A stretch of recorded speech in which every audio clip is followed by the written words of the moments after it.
ಇವತ್ತು ತುಂಬ ಸುಲಭವಾಗಿ ಹಾಗೆ ಸಖತ್ತು ಟೇಸ್ಟಿಯಾಗಿ ಮಟನ್ ಲಿವರ್ ಫ್ರೈ ಮಾಡೋದು ಹೇಗೆ ಅಂತ ಹೇಳ್ಕೊಡ್ತೀನಿ. ತುಂಬ ಟೇಸ್ಟಿಯಾಗಿರುತ್ತೆ, ಮನೆಯಲ್ಲೇ ಈಸಿಯಾಗಿ ಮಾಡ್ಕೋಬೋದು, ಎಲ್ಲರೂ ಇಷ್ಟಪಟ್ಟು ತಿಂತಾರೆ. ಖಂಡಿತ ಒಂದ್ಸಲ ಟ್ರೈ ಮಾಡಿ. ನಮಸ್ತೆ, ಶುಶಿ ಅಡಿಗೆ ಚಾನಲ್ಗೆ ನಿಮ್ಮೆಲ್ಲರಿಗೂ ಸ್ವಾಗತ.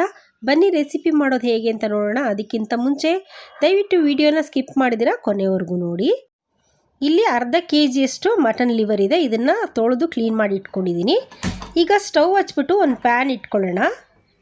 2 ಟೇಬಲ್ ಸ್ಪೂನಷ್ಟು ಎಣ್ಣೆ ಹಾಕ್ಕೊಂಡು, ಎಣ್ಣೆ ಕಾದ್ಮೇಲೆ 4 ಹಸಿಮೆಣಸಿನ್ಕಾಯಿನ ಕಟ್ ಮಾಡಿಬಿಟ್ಟು ಹಾಕ್ಕೊತಾ ಇದ್ದೀನಿ. ಇದನ್ನು ಒಂದು 2-3 ಸೆಕೆಂಡು ಹುರ್ಕೋಬೇಕು.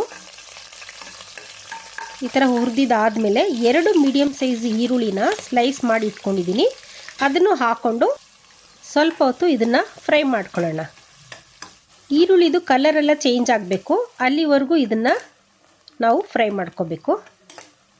ನೋಡಿ, ಈ ಥರ ಕಲರೆಲ್ಲ ಚೇಂಜ್ ಆಗುತ್ತೆ ನೋಡಿ, ಇಷ್ಟು ಹುರ್ಕೋಬೇಕು. ಈಗ 2 ಮೀಡಿಯಮ್ ಸೈಜು ಟೊಮೊಟೊನ ಸಣ್ಣದಾಗಿ ಹಚ್ಚಿಟ್ಕೊಂಡಿದ್ದೀನಿ. ಅದನ್ನು ಹಾಕ್ಕೊಂಡು 1/4 ಚಮಚ ಅರಿಶಿನದ ಪುಡಿನ ಹಾಕ್ಕೊಂಡು ಟೊಮೊಟೊ ಈರುಳ್ಳಿ ಎಲ್ಲ ಚೆನ್ನಾಗಿ ಒಂದುಗೂಡೋ ಥರ ಮಿಕ್ಸ್ ಮಾಡ್ಕೊಳ್ಳೋಣ. ನೋಡಿ, ಈ ಥರ ಫ್ರೈ ಮಾಡಿಕೊಂಡ್ರೆ ಸಾಕು.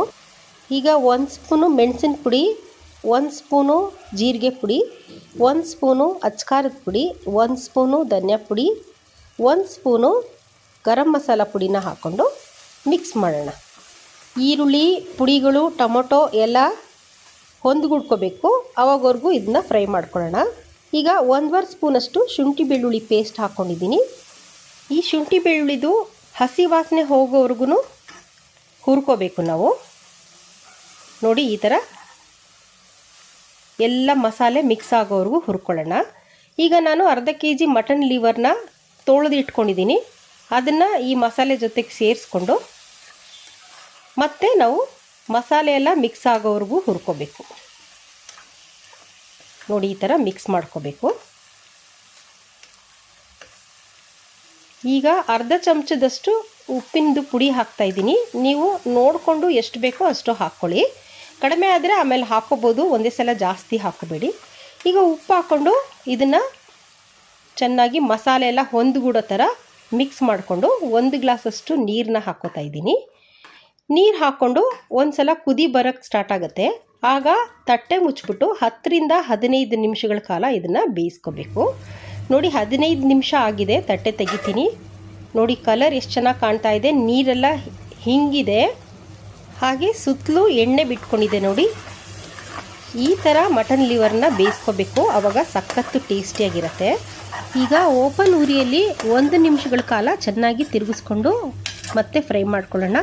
ಈಗ ನೀವು ಉಪ್ಪು ಏನಾದ್ರು ಬೇಕು ಅಂತಂದರೆ ನೋಡಿಕೊಂಡು ಹಾಕ್ಕೊಳ್ಳಿ. ನೋಡಿ, ಎಷ್ಟು ಚೆನ್ನಾಗಿ ಬೆಂದಿದೆ. ಈ ಥರ ಆಗಿರಬೇಕು ಲಿವರ್ ಫ್ರೈ. ಇವಾಗ ಇದು ಬೆಂದಿದೆಯಾ ಇಲ್ವಾ ಅಂತ ಚೆಕ್ ಮಾಡೋಣ. ಒಂದು ತಟ್ಟೆಲಿ ಹಾಕ್ಕೊಂಡು ಈ ಥರ ಕಟ್ ಮಾಡಿದ್ರೆ ಕೈಯಲ್ಲಿ ಇದು ಕಟ್ಟಾಗಬೇಕು, ಆಗ ಇದು ಬೆಂದಿದೆ ಅಂತ ಹೇಳ್ಬಿಟ್ಟು ಅರ್ಥ. ಈಗ ಮತ್ತೆ ಒಂದು ಸಲ ಮಿಕ್ಸ್ ಮಾಡ್ಕೊಳ್ಳೋಣ. ಸ್ವಲ್ಪ ಕೊತ್ತಂಬರಿ ಸೊಪ್ಪನ್ನ ಕಟ್ ಮಾಡಿ ಇಟ್ಕೊಂಡಿದ್ದೆ, ಅದನ್ನು ಲಾಸ್ಟಲ್ಲಿ ಈ ಥರ ಉದುರಿಸ್ಕೊಂಬಿಡ್ಬೇಕು. ಈಗ ಸಖತ್ತು ಟೇಸ್ಟಿ ಹಾಗೆ ಸುಲಭವಾಗಿ ಮನೆಯಲ್ಲೇ ಮಾಡಿಕೊಳ್ಳುವಂಥ ಮಟನ್ ಲಿವರ್ ಫ್ರೈ ರೆಡಿ ಇದೆ. ಇದು ಆರೋಗ್ಯಕ್ಕೂ ಕೂಡ ತುಂಬ ಒಳ್ಳೆಯದು. ತುಂಬ ಐರನ್ ಕಂಟೆಂಟ್ ಇರುತ್ತೆ ಇದರಲ್ಲಿ. ಇದನ್ನು ಸೇವಿಸೋದ್ರಿಂದ ಐರನ್ ಡಿಫಿಷಿಯನ್ಸಿ ಇರೋರಿಗೆಲ್ಲ ಇದು ಬಹಳ ಒಳ್ಳೆಯದು. ಹಾಗೆ ಈ ರೆಸಿಪಿನ ಸ್ಟಾರ್ಟರ್ಸ್ ಥರ ಉಪಯೋಗಿಸ್ಬೋದು, ಇಲ್ಲಾಂದರೆ ದೋಸೆ ಚಪಾತಿ ನೋಡಿ ಅನ್ನಕ್ಕೆ ಬಡಿಸ್ಕೊಂಡು ತಿಂದರೂ ಕೂಡ ತುಂಬ ಚೆನ್ನಾಗಿರುತ್ತೆ. ಆ ಮಸಾಲೆನೇ ತುಂಬ ಟೇಸ್ಟಿಯಾಗಿರುತ್ತೆ. ಅನ್ನದಲ್ಲೂ ಕೂಡ ಊಟ ಮಾಡ್ಬೋದು. ಈ ರೆಸಿಪಿನ ಟ್ರೈ ಮಾಡಿಬಿಟ್ಟು ಖಂಡಿತ ನನಗೆ ಕಮೆಂಟ್ ಮಾಡಿ ತಿಳಿಸಿ. ಹಾಗೆ ಒಂದು ಲೈಕ್ ಕೊಡೋದನ್ನ ಮರ್ತೋಗ್ಬಿಡಿ. ಈ ಥರ ರುಚಿಯಾಗಿರೋ ಅಡುಗೆಗಳು ಬೇಕು ಅಂತಂದರೆ ದಯವಿಟ್ಟು ಶುಶಿ ಅಡುಗೆ ಚಾನಲ್ನ ಸಬ್ಸ್ಕ್ರೈಬ್ ಮಾಡ್ಕೊಳ್ಳಿ. ಹಾಗೆ ನಿಮ್ಮ ಫ್ರೆಂಡ್ಸ್ಗೆ ಶೇರ್ ಮಾಡಿ. ಆ ವಿಡಿಯೋನ ಕೊನೆವರೆಗೂ ನೋಡಿದ್ದಕ್ಕೆ ನಿಮ್ಮೆಲ್ಲರಿಗೂ ಧನ್ಯವಾದಗಳು. ನೆಕ್ಸ್ಟ್ ರೆಸಿಪಿ ಜೊತೆಗೆ ಸಿಗ್ತೀನಿ. ಅಲ್ಲಿವರೆಗೂ ಟೇಕ್ ಕೇರ್, ಬಾಯ್.